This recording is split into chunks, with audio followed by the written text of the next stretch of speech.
mengurai sengkarut sistem PPDB jalur zonasi.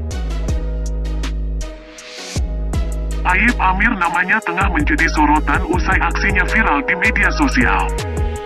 Ya, lantaran kecewa karena adiknya tidak diterima pada penerimaan peserta didik baru, PPDB, online jalur zonasi di SMA Negeri 5 Kota Tangerang. Aib Amir nekat mengukur jarak rumah ke SMA Negeri 5 Kota Tangerang dengan meteran. Hal tersebut ia lakukan juga untuk membuktikan adanya dugaan kecurangan pada penerimaan peserta didik baru, PPDB Provinsi Banten. Sebab, ia menduga terdapat sejumlah calon siswa yang diterima dengan memiliki jarak sangat dekat ke sekolah, tetapi bukan warga asli sekitar sekolah. Ia pun telah melakukan pengecekan ke RT setempat dan menemukan sejumlah nama masuk di daftar kartu keluarga, kakak, warga sekitar sekolah. Akan tetapi, baik RT maupun warga sekitar tidak mengenali nama-nama yang dimaksud oleh Aib Amir. Dugaan pun mengarah pada modus titip nama dalam KK agar lokasi domisili dekat dengan sekolah sehingga dapat diterima PPDB online jalur zonasi di SMA Negeri 5 Kota Tangerang. Mengerti.id, tanggal 12 Juli tahun 2023. Kisah Aib Amir menambah daftar panjang dugaan kecurangan pada sistem zonasi PPDB 2023 yang santer terdengar belakangan ini. Sejumlah dugaan kecurangan memang dikabarkan ditemukan di berbagai wilayah di Indonesia. Mulai dari jual beli kursi, manipulasi KK, hingga penitipan calon siswa oleh pejabat daerah. Semua itu menjadi modus agar calon siswa dapat diterima di sekolah favorit melalui jalur zonasi. Adanya berbagai kecurangan dalam PPDB jalur zonasi sejatinya membuktikan belum terwujudnya pemerataan kualitas pendidikan di negeri ini.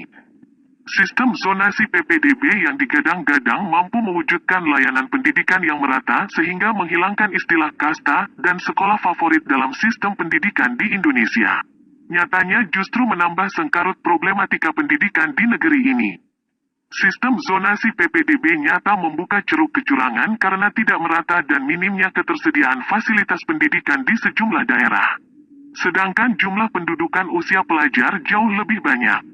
Di sisi lain, mahalnya biaya pendidikan di sekolah swasta berujung pada perebutan kursi memasukkan anak ke sekolah negeri. Sedangkan jumlah sekolah negeri yang ada tidak memadai. Alhasil, kecurangan dalam sistem zonasi niscaya dapat terus terjadi. Sengkarutnya sistem PPDB sejatinya tidak terlepas dari tata kelola pendidikan yang berbasis pada sistem kapitalisme sekuler. Paradigma kapitalisme sekuler nyata menempatkan negara hanya sebagai regulator semata, bukan menjadi pengurus problematika hidup rakyat. Sehingga kebijakan yang ada alih-alih mempermudah rakyat mengakses pendidikan, sebaliknya justru menimbulkan masalah baru dan menguntungkan para pemilik modal. Sistem ini juga meniscayakan liberalisasi dalam segala aspek kehidupan, termasuk pendidikan. Tidak heran, jika sektor pendidikan pun menjadi sah untuk dikomersialkan. Komersialisasi pendidikan inilah yang membuka pintu selebar-lebarnya bagi swasta untuk terlibat dalam sektor pendidikan. Negara pun tak malu-malu bermitra dengan swasta, sang pemilik modal. Padahal dalam paradigma kapitalisme sekuler yang berasaskan untung rugi, pendidikan kerap menjadi lahan basah untuk mengeruk keuntungan. Sementara di saat yang sama, negara seolah berlepas tangan menyediakan dan memfasilitasi pendidikan rakyat. Inilah biang kesulitan rakyat mengakses pendidikan yang murah dan berkualitas. Sengkarut dunia pendidikan saat ini niscaya dapat terurai andai Islam dijadikan pondasi dalam membangun sistem pendidikan.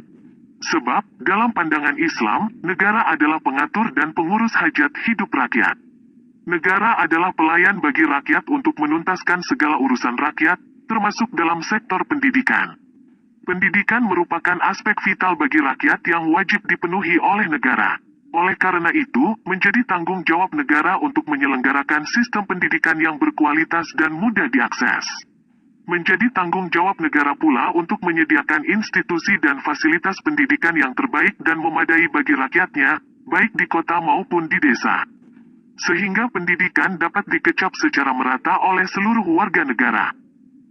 Pendidikan sebagai tanggung jawab negara, ini berarti menjadi tanggung jawab negara pula untuk menutup semua pintu bagi liberalisasi dan komersialisasi di sektor pendidikan. Sehingga terwujud tujuan pendidikan untuk pencetak pemimpin masa depan yang bertakwa dan berintelektual tinggi. Generasi terbaik yang tidak hanya salih, tetapi juga muslih. Untuk menghasilkan sistem pendidikan yang cemerlang dibutuhkan sistem pembiayaan penyelenggaraan pendidikan yang mumpuni pula. Sehingga rakyat tidak terbebani dengan biaya pendidikan yang mahal. Dalam naungan sistem Islam, pembiayaan penyelenggaraan pendidikan berasal dari Baitul Mal yang diambil dari pos fai, haraj, dan kepemilikan umum. Sistem pembiayaan ini bersifat mutlak, maksudnya ada atau ketiadaan dana di Baitul Mal, menjadi kewajiban negara untuk mengadakannya. Andai negara tidak mampu menutupi pembiayaan pendidikan karena kekosongan dana di Baitul Mal, maka negara boleh mengenakan pajak yang bersifat sementara. Dengan catatan, bahwa negara telah melakukan segala upaya secara maksimal untuk mengatasi kekosongan dana di Baitul Mal. Pajak ini pun hanya dikenakan pada kaum muslim yang kaya saja. Inilah sistem pendidikan Islam yang niscaya mampu mengurai sengkarut dunia pendidikan saat ini. Sebuah sistem yang lahir dari akidah Islam yang mulia yang niscaya membawa kebaikan bagi umat manusia. Sistem ini niscaya terwujud, andai umat berkehendak menerapkan aturan Islam secara komprehensif dalam bingkai negara. Wallahualam bisawab.